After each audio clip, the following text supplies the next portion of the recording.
Halloween teema sen kun jatkuu. Terve vaan ja tervetuloa taas Vippiksen keittiön touhuihin. Kato, että nyt näkyykin olkkarin pöytä, joka on yleensä aina täynnä jotain roinaa, mutta ei anneta se häiritä. Mä teen nyt porkkanakakun. Ja niin, että ainekset on aika lailla tässä tietysti jauhot, sokerit, soodaa, leivijauhetta, kanelia, vähän öljyä, 3 kananmunaa ja sitten mä oon porkkanaa tuosta 5-7. Porkkanaa on vetänyt tuolla koneella suljuksi, niin aloitetaan siitä, että mä vaahdottelen ensin nämä kananmunat ja sokeria. Tosiaan 3 munaa tulee, jotka oikeaoppisesti nyt rikotaan lasin kautta.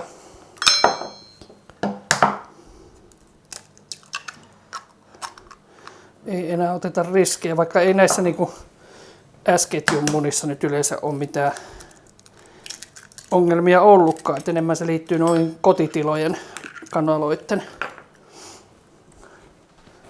juttuihin. Se, että siellä on sitten jotain huonompata seassa. Eli 3 kananmunaa ja sitten sokeria tulee 3 desiä sinne. Niin aloitetaanpa siitä. Mä taas laitoin tämmöisen ahtimuksen itselleni, ettei minä mahtu tekemään. Hyssi, kassi, 3. Tai kamunaa, niin kuin meille joskus sanottiin kotona kananmunista, että ne on kamunaa. Mutta toi kone pitää nyt vähän mekkalata, niin mä vatkailen noin ja siirrän teidät tänne lähemmäs. Joi, nyt on munat ja sokeri vaahdotettu ja sitten lisätään tänne öljy. Ja sitten porkkana raaste.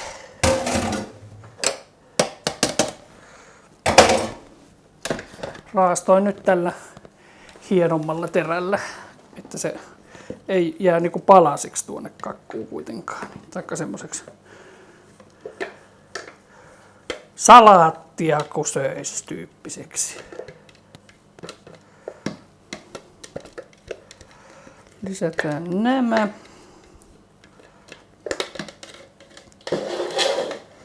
Sitten vähän sekoitetaan.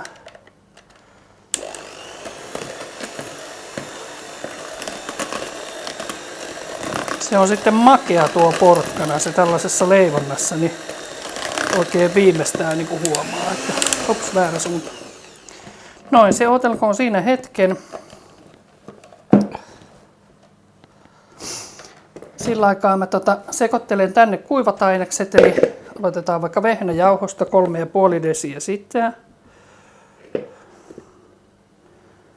3,5. Sitten tulee teelusikallinen soodaa.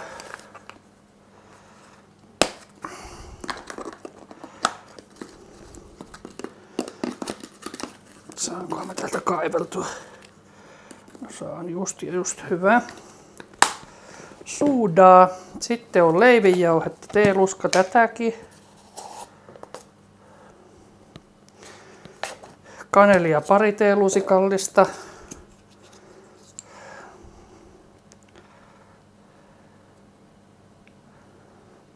Noin. Sitten vähän sekoitellaan näitä kuivia aineksia ja lisätään ne tonne taikinaan.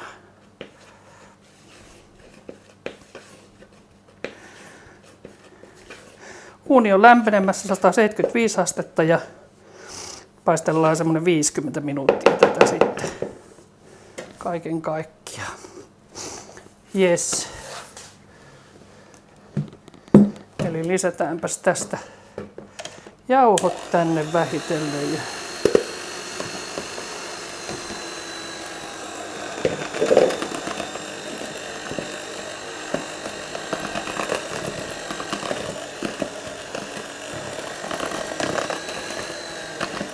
ei kovin kovalla vaihteella viitti sekoittaa tai vaihtaa välinettä tässä kohtaa. Niin ei tuo kuohkeus katoa.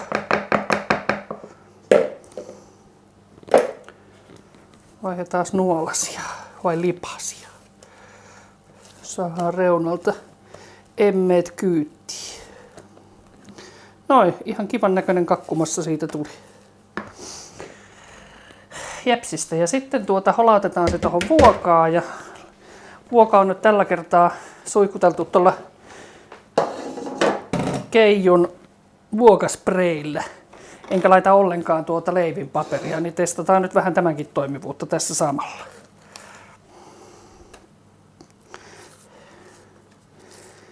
Massa tulee sinne.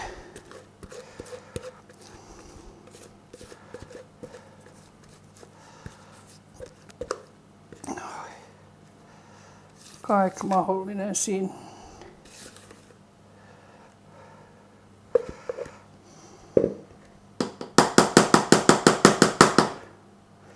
Noin, se on hyvä. Ja uunikin on jo lämmin, joten pistetään sitä uuniin ja 50 minuuttia, niin sitten katsotaan mitä täällä näkyy. Kello tikittämään. Sillä aikaa me tehdään vähän sitä täytettä. Tai ei levitettä siihen päälle. No niin, sitten otettaisiin sitä päälle tulevaa levitettä operoimaan. Ja tässä mulla oli 50 grammaa margariinia, mitä sulattelin. Tää on nyt vähän tässä jäähtynytkin jo. Sitten lisätään sinne vaniliinisokeria teelusikan verran. Sitten laitetaan tätä tuorejuustoa, rasia. Täällä on nyt Philadelphia ja tässä on 200 grammaa. Oho, siitä valahti jotakin. Jotakin nestejä.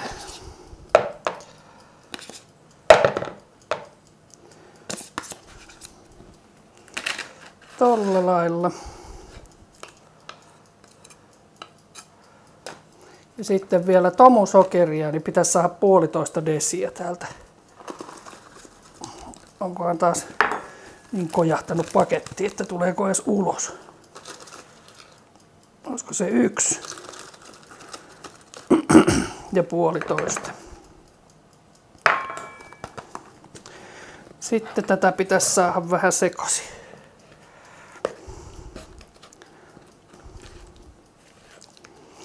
Hellalla tuolla on vesihauteessa sulamassa suklaata, joka olisi tarkoitus tulla vielä tämän kuorrutteen päälle. Ja siitä tehdäänkin sitten semmoinen hämähäkin seitti, niin se on sitten se Halloween jutska, mikä tähän liittyy.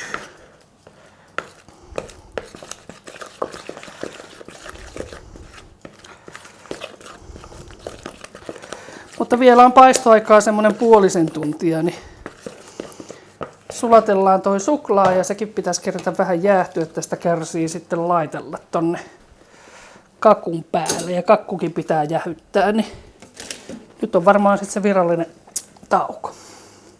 Yes. Suklaa alkaa olla mallillansa tämäkin.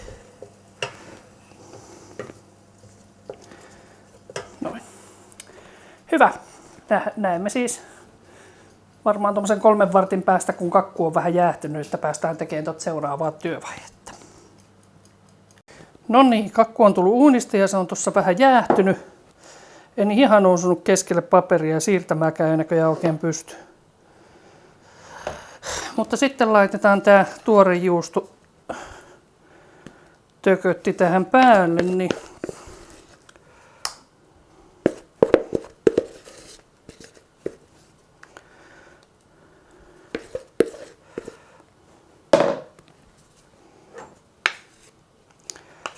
levitellään tällä lastalla sitä nyt vähän jotenkin tähän.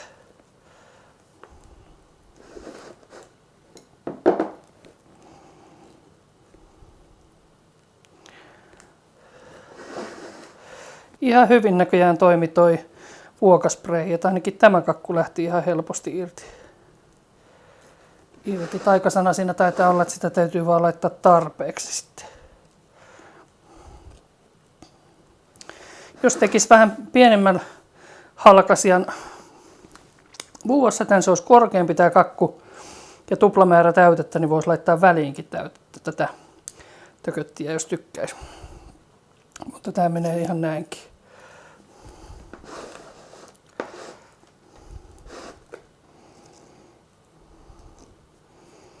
Olisiko se nyt suunnilleen siinä? Niin taiteellinen ja hieno kuin voi olla. Hoppaa ja sitten kippaa, hoppaa, pappaa, panas. Noin, tohon. Täällä on sitten suklaata. Tää on kyllä aika lämmintä vielä, mutta voi olla, että se ei nyt haittaa mitään. Mä yritän tehdä ihan pienen reiän. Apua! Se tulee pois kaikki sieltä. Tällä pitäisi saada nyt aikaiseksi jonkunnäköisiä ympyröitä.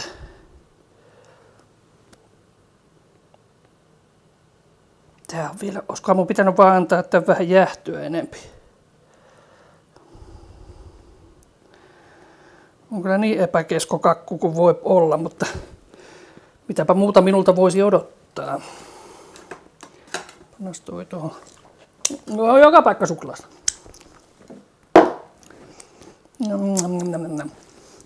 Ei nyt ihan hirveästi harmita, vaikka vähän näppiä pitää ollakin. Sitten työkalu.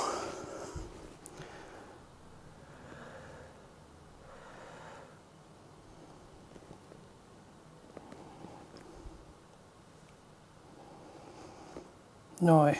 Muistuttaako se nyt yhtään hämähäkiseittiä? Ehkä se vähän muistuttaa. Mutta siinä se koko komeus nyt olisi. Mä siivoon paikat, sit maistetaan ja mä otan kuvan tästä nyt kokonaisena vielä, niin sitten mietitään, mitä tuli tehtyä.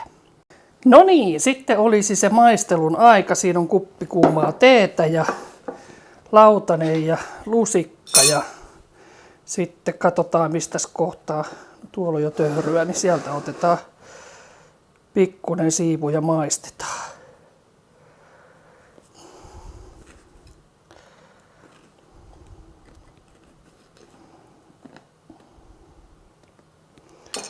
On mehukkaa olosta sisältä ainakin. Raapitaan vähän. Noin. Sieltä mukaan. Ja nyt me sotkin tämän lusikkanikin näin totaalisesti hetki. Otetaan puhdas, kun se on nyt varsia myötä tökötissä. Nyt. Tää on tietenkin nurinpäin tässä lautasella, mutta